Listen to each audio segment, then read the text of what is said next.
नया चैनल लाने से पहले हमने आपसे पूछा था आखिर एक न्यूज चैनल में आप क्या देखना चाहेंगे। आपने कहा युवाओं की बात होनी चाहिए। तो देखिए तक 360 गली से ग्लोब तक।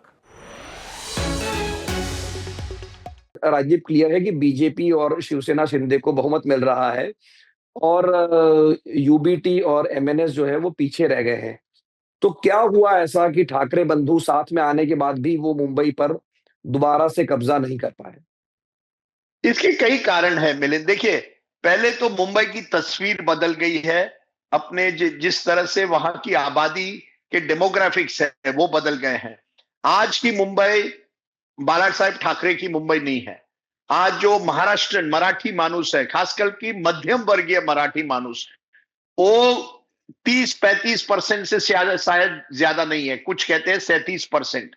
वहीं उत्तर भारतीय जो है वो 22-24% तक पहुंच गए हैं। गुजराती समुदाय पहले से भी काफी तादाद में थे, अब भी हैं। यानी केवल मराठी मानुस की राजनीति करके अब आप मुंबई पर अपना कब्जा नहीं कर सकते। खुद शिवसेना को जब बाला साहेब ठाकरे भी थे, स्पष्ट बहुमत नहीं मिलती थी। अब क्या हुआ है, और भी मुश्किल हो गई है, क्योंकि शिवसेना खुद बंट गई है। एकनाथ शिंदे की भी शिवसेना है और भाजपा ने भी कोशिश की है हिंदुत्व के जरिए कई मराठी मानुस को अपनी तरफ करने के लिए। तो एक तरफ मराठी मानुस का वोट एक तरह से बट गया है, दूसरी तरफ मैं समझता हूं नॉर्थ इंडियन और नॉन महाराष्ट्रियन जो है वो बिल्कुल बीजेपी की तरफ आ रहे हैं। तो वहां कंसोलिडेशन हुआ है और मुझे लगता है कि जो नए वोटर हैं वो नए वोटर चाहते हैं कि जल्द से जल्द विकास हो। अब विकास का की क्या परिभाषा है, इस पर अलग डिबेट हो सकता है, लेकिन कहीं ना कहीं बीजेपी ने उन वोटरों को लुभाने की कोशिश की है कि अगर हमारी सरकार बने तो एक ट्रिपल इंजन होगी, यानी म्युनिसिपल कॉरपोरेशन, मंत्रालय और दिल्ली में। और इसका मुझे लगता है बीजेपी को खास करके काफी फायदा हुआ है। बीजेपी के पास लीडरशिप है, फडणवीस जी की, संगठन मजबूत है, विचारधारा है, और इसी वजह से मुझे लगता है इस बदलते मुंबई को बीजेपी ने अच्छी तरह से परखा है। मैं ये नहीं कहता कि शिवसेना हाशिए पर है, अभी भी उनको 70-75 सीटें आ रही है, लेकिन अगर उनको मेजॉरिटी आनी है मुंबई जैसे शहर में तो उनको अपना अलायंस या अपनी राजनीति को बदलकर उसे और समुदाय को अपनी तरफ करने की कोशिश करनी पड़ेगी, जैसे लोकसभा में हुआ था जब मामू फैक्टर चला था, मराठी मुस्लिम, और मैं उसे दलित समुदाय से भी जोड़ूंगा। ये लोकसभा में हुआ जो इस बार कॉरपोरेशन में नहीं हुआ।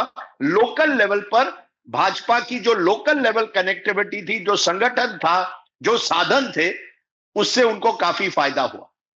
नहीं तो राज्य, फिर ठाकरे ब्रांड यहाँ से कहाँ जाता है? क्योंकि अब ना उनके पास पार्टी का सिंबल रह गया है, ना रिकग्निशन रह गया है। एक उम्मीद थी कि बीएमसी जो करीब 1985 से एक आध बार छोड़ के वो उनके पास बीएमसी में राज था, अब वो चला गया। तो ठाकरे पॉलिटिक्स, मतलब दोनों भाइयों की, राज ठाकरे हो या उद्धव ठाकरे हो, अब वो यहाँ से कहाँ जाती है? क्योंकि अब 2029 तक कोई बड़ा चुनाव महाराष्ट्र में नहीं है, ना विधानसभा का चुनाव है, ना लोकसभा का चुनाव है। तो अब ये ठाकरे फैमिली की पॉलिटिक्स किस तरफ जाएगी? देखिए, बड़ा मुश्किल सवाल है कि कहां जाएगी। एक तो है कि पार्टी को अस्तित्व का अब सवाल है। केवल ठाकरे परिवार के नाम पर या बाला साहेब के नाम पर उद्धव ठाकरे जी या आदित्य ठाकरे जी चुनाव नहीं जीत सकते इतनी बड़ी एक नए महाराष्ट्र में।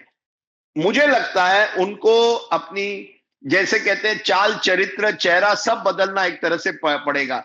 आपको एक राज्य भर में अपने वर्करों के साथ संपर्क करके एक बार फिर ऑर्गेनाइजेशन खड़ा करना पड़ेगा।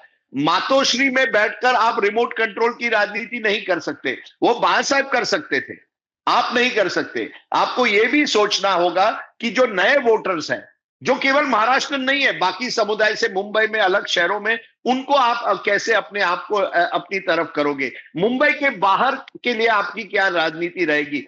देखिए, पुरानी राजनीति केवल एक ब्लैक एंड व्हाइट पिक्चर की तरह कि हम बाला साहेब ठाकरे की विरासत को बनाए रखने की कोशिश कर रहे हैं। बाला साहेब ठाकरे का नाम लेकर आप चुनाव नहीं जीत सकते। बहुत इंटरेस्टिंग है, पोस्ट पोल में देखा गया जो युवा वोटर है वो ज्यादातर बीजेपी और शिंदे सेना के साथ गया है।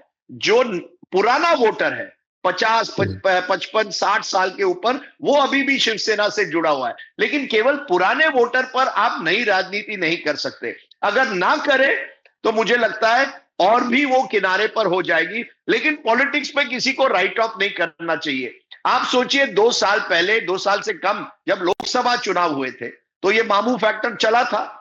तो अगर पहले एक क्लैरिटी चाहिए, आप किस दिशा में जा रहे हैं। एक दिन आप कांग्रेस के साथ हैं, दूसरे दिन राज ठाकरे के साथ हैं, ऐसी राजनीति नहीं चलेगी। आपको स्पष्ट तरीके से अपनी हिंदुत्व की राजनीति, अपनी मराठी मानुष की राजनीति, अपने संवैधानिक राजनीति, ये सबको दृष्टि में रखकर आपको एक ठोस मैनिफेस्टो एक तरह से लगाकर जनता के बीच अगले 3 साल जाना है 2029 के चुनाव तक। तभी आप एक तरह से एक नई शिवसेना उभर कर आ सकती है। लेकिन मुश्किल बहुत है, क्योंकि साधन भी सरकार के साथ है, यंत्रणा है और कार्यकर्ता भी अब उस तरफ चले गए।